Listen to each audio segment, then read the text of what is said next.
హైదరాబాద్ లోనే the best gastroenterology hospital Ananya hospital Kukatpally. Appointment కై call చేయండి.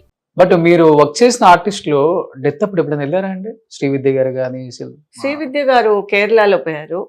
ఇక్కడ లోకల్ గా ఎవరి పోయినా కూడా నేను అందుబాటులో ఉంటే తప్పనిసరిగా. సిల్క్ స్మిత్ గారితో ఎలా ఉండేది మీ బాండింగ్? బాండింగ్ అంటే పెద్దగా ఆవిడ ఎవరితో మాట్లాడరు.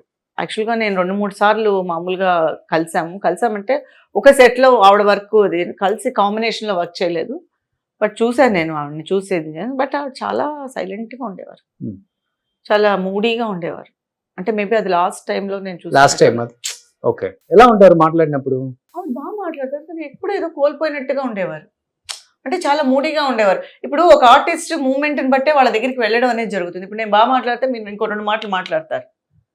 ఇప్పుడు నేను చాలా సీరియస్గా మీరు 10 మాట్లాడినా కూడా అవునండి బాగానే చేశాను, బాగానే ఉంది కెరియర్ అంటే ఏం చెప్తారు మీరు?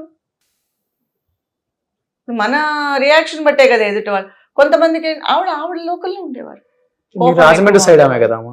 కరెక్టే, కానీ చాలా కోపంగా ఉండేవారు. అసిస్టెంట్స్ తో కూడా చాలా, అంటే ఆవిడ బిహేవియరే పాపం ఎందుకులే ఆవిడతో అన్నం ఆవిడ దగ్గరికి వెళ్ళి ఇప్పుడు ఆవిడ ఎందుకు డిస్టర్బ్ చేయడం అన్నట్టుగా ఉండేది. లాస్ట్ స్టేజ్ లో అలా అయిపోయారు. అలా అయిపోయినట్టున్నారు. ఇంకేం అదృష్టం అంటే మంచి మంచి పెద్ద పెద్ద డైరెక్టర్స్ దగ్గర వర్క్ చేసే అవకాశం కలిగింది మీనాకుమారికి. ఓకే. బాలచంద్ర గారి దగ్గర, భానుప్రియ గారితో 2 సినిమాలు చేసాం.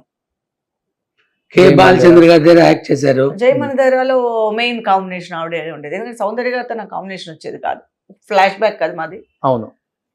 సో మా ముగ్గురుది. సో ఆవిడ బాగా మాట్లాడు. సుజాత గారు అందరు అంటారు సుజాత గారు మాట్లాడరు, చాలా అసలు ఎవరితోనూ మాట్లాడరు. బట్ వర్క్ చేసినప్పుడు బాగా మాట్లాడారు. అంటే ఆ టైం కుదరాలి ఆర్టిస్టులకి. ఆల్మోస్ట్ అందరు పెద్ద డైరెక్టర్ తో చేశారు. చేసిన వాళ్ళంతా అదే చెప్తున్నా కదా, నేను ఒక 10 సినిమాలే ఎన్నో చేసి ఉంటాను. అదే కాదు, సీరియల్స్ లో కూడా సినిమా డైరెక్టర్స్ తో వర్క్ చేశారు. ఎస్పి ముత్తురామన్ గారు, త్రిలోక్ చంద్ర గారు, బాలచంద్ర గారు, రజనీకాంత్ వర్క్ చేసిన డైరెక్టర్స్ తో ముత్తురామన్ సార్, రజనీకాంత్ గారి సినిమాలు చాలా చేశారు. ఆయన మాకు ఒక, అంటే నేను మెయిన్ ఇదంతా ఎవరి వల్ల అంటే ఏవిఎం సంస్థ వల్ల, వాళ్ళ దాంట్లో వర్క్ చేయడం వల్ల, వాళ్ళకుండే కాంటాక్ట్స్ పెద్ద పెద్ద వాళ్ళని పెట్టిన దాని వల్ల మాకు అదృష్టం కలిగింది. ఓకే.